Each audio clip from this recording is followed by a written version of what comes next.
Let's introduce two solenoid valves. This is the Suzhou-made version, 200RE series solenoid valve. This is the Mexican version, the 200RB series solenoid valve. So for these two solenoid valves, the compatible caps of the coils are different.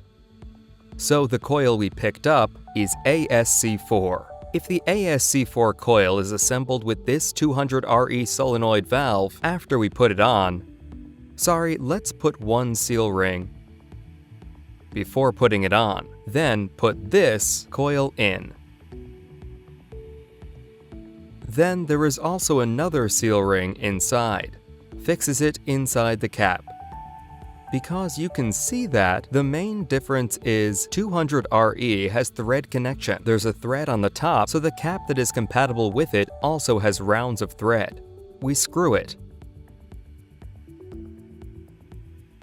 Then this is, if assembled with 200RE, it needs a screw cap like this. So what if we go with 200RB? We replace it with 200RB. As you can see, there is no thread on the valve, so it comes with an iron cap. That is, after we put the coil of this ASC4 in, press this iron cap directly. Press it a little bit hard. Press in. Alright. So this is what the 200RB looks like with ASC4. Just press the iron cap directly. This is the difference between these two valves in assembly.